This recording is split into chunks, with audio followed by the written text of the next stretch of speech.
বর্তমানে বাংলাদেশে আতঙ্কের একটি নাম রাসেল ভাইপার। এই রাসেল ভাইপার আতঙ্ক সারা বাংলাদেশের মতো যশোরেও ছড়িয়ে পড়েছে। কেমন আছে যশোরের মানুষ এই রাসেল ভাইপার আতঙ্ক ছড়িয়ে যাওয়ার পর? সাধারণত রাসেল ভাইপারের বর্তমান যে চরিত্র, সেই চরিত্র অনুযায়ী এই সাপটি সব থেকে বেশি দেখা যাচ্ছে কৃষি জমিতে।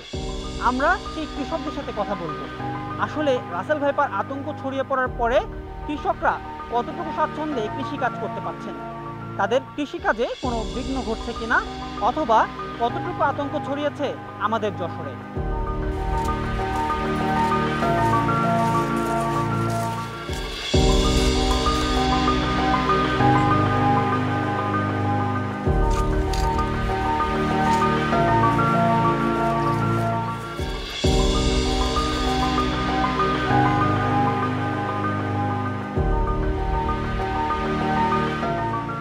আচ্ছা, বর্তমানে এই যে রাসেল ভাইপার যে আতঙ্ক সারা বাংলাদেশের পাশাপাশি এখন যশোরেও ছড়িয়েছে, আপনারা তো কৃষিকাজ করেন, রাসেল ভাইপারের যে বর্তমান আচরণ আমরা দেখছি যে কৃষি জমিতে তাদেরকে বেশি পাওয়া যাচ্ছে, আসলে আপনারা কতটুকু আতঙ্কিত এবং এই বিষয়টিকে আসলে আপনারা কিভাবে দেখছেন?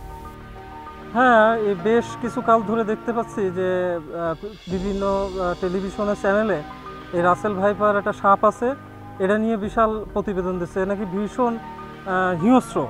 তো আমাদের কৃষিক্ষেত্রে নাকি এগুলো বেশি বেশি দেখা যাচ্ছে, তা আমরা খুব আসলে আতঙ্কে আছি, মিথ্যে কথা না। যদি কখনো রাসেল ভাইপার আপনারা দেখেন বা আপনাদের পরিবারের কাউকে কাটে বা আপনারা কৃষিকাজ করার সময় যদি আক্রমণের শিকার হন, তাহলে আসলে কি করবেন আপনারা? কতটুকু প্রস্তুতি আপনাদের আছে? আসলে ওইরকম করে ভাবিনি, আসলে আতঙ্কে আছে এটা ঠিক, কিন্তু যদি কামড়ায় তাহলে উজা ডাকতে পারি। আমাকে ওই পাশে হচ্ছে আছে, ওই বাইদেরা থাকে দেখে আছি, তো যদি কোনোভাবে কামড়ায় তাহলে আমরা ওই বাইদেদের ডাক দিতে পারি। আর শুনতেছি যে বাইদেদের দিয়ে কাজও হয় না, এটাও শুনতে পাচ্ছি, কিন্তু সমস্যা হচ্ছে যে যদি ডাক্তারের কাছে যাই তাও নাকি চিকিৎসা পাবো না, নাকি ওষুধ নেই তাদের কাছে।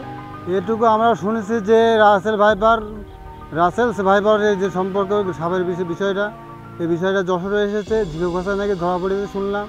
এটা শোনার কথা, কিন্তু সঠিক কি সত্য কি মিথ্যা এটা আমরা সঠিক জানি না। তবে এই নিয়ে আমরা খুব আতঙ্কের মধ্যে আছি, যে কখন আসে, কোন জায়গায় পা দেয়, ঝোপ ঝাঁকুন আসে কিনা ঠিক নেই, এই জন্য আমরা খুব চিন্তিত আছি। এখন এই কৃষিকাজে ধরা পড়তে যারা ধান খেতে বেশি নাকি, তারপরে যে শুকনো জায়গা, যে শুকনো যে বন জঙ্গল ওর মধ্যে থাকতেছে বেশি, ওরা ভালোবাসে ওই জায়গায়। যদি দেখতে পাই তখন ওই যে চিল্লাচিল্লি করবো, না হলে আমরা দোল মারবো, না যদি কোনো প্রতিরোধমূলক কিছু আমরা এই করবো। কিন্তু এ নিয়ে আমাদের ইউনিয়ন পরিষদ থেকে কোনো কিছু দেওয়া হয়নি, কোনো কিছু মানে সতর্কবাণী দেওয়া হয়নি। আশেপাশে বাগানে শুনছি, বা জঙ্গলে বা কৃষি খাতে বা এরকম দুই সাইডে ঘাসের মধ্যে, আবার সব জায়গায় শুনছি এরকম যে বিষাক্ত সাপ সে কামড়াচ্ছে, অথচ তা শুনছি তার এখন ওষুধ বেরোয়নি। আমরা ক্ষতিগ্রস্ত হয়েছে কৃষিকাজে, এখন লাগাবো হচ্ছে ধান।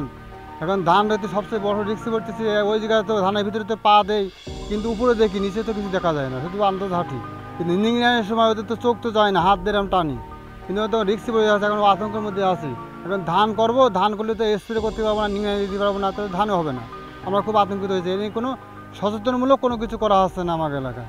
আমাদের দাবি ইউনিয়ন পরিষদ থেকে এই পরিষ্কারভাবে এর পদক্ষেপ নেওয়া হোক, আর এর সচেতনমূলক কোনো কিছু ব্যবহার করা হোক। যশোরে এখনো সদৃশ্য রাসেল ভাইপারের দেখা মেলেনি, অথবা কোনো দংশনের খবরও আমরা পাইনি, তবুও জনমনে আতঙ্ক রয়েছে।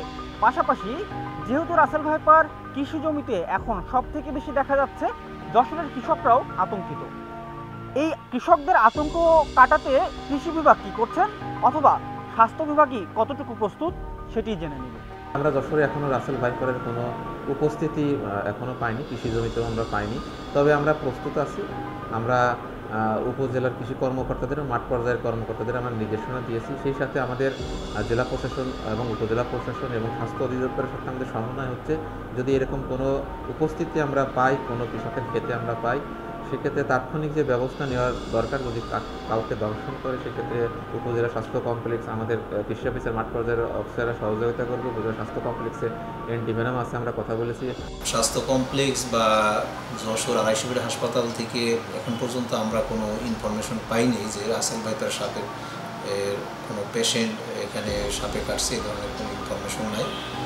তবে আমরা প্রস্তুতিমূলক হিসাবে আমাদের প্রত্যেকটা উপজেলা স্বাস্থ্য কমপ্লেক্সে আমাদের যতটুকু মজুদ আছে সেগুলা যথাযথ প্রস্তুত রাখার জন্য আমরা বলেছি। আমাদের প্রায় প্রত্যেকটা হেলথ কমপ্লেক্সেই 10 থেকে 20 ভায়াল ভ্যাকসিন আছে এবং জেলা হসপিটাল যেটা 250 বেড যশোরে সেখানেও 90 ভায়াল ভ্যাকসিন আছে। রাসেল ভাইপারে আতঙ্ক নয়, প্রয়োজন জনসচেতনতা।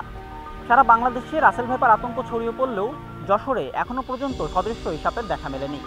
এদিকে প্রস্তুত রয়েছে যশোরের স্বাস্থ্য বিভাগ, কৃষি বিভাগ সহ সংশ্লিষ্ট সকল বিভাগ। বিশেষজ্ঞরা বলছেন, রাসেল ভাইপারে দেখা মিললে অবশ্যই জরুরি সেবা 999 অথবা বন বিভাগের হটলাইনে যোগাযোগ করতে। বিশেষজ্ঞদের মতে বাড়ির আনাচে কানাচে পরিষ্কার এবং কৃষিকাজে যারা কৃষক রয়েছেন তাদের আরও বেশি সাবধানে থাকতে বলছেন বিশেষজ্ঞরা। সব মিলিয়ে রাসেল ভাইপারের দেখা এখনও যশোরে না মিললেও সাবধানতা অবলম্বনের কথা বলছেন বিশেষজ্ঞরা। রায়হান সিদ্দিক, দৈনিক কল্যাণ।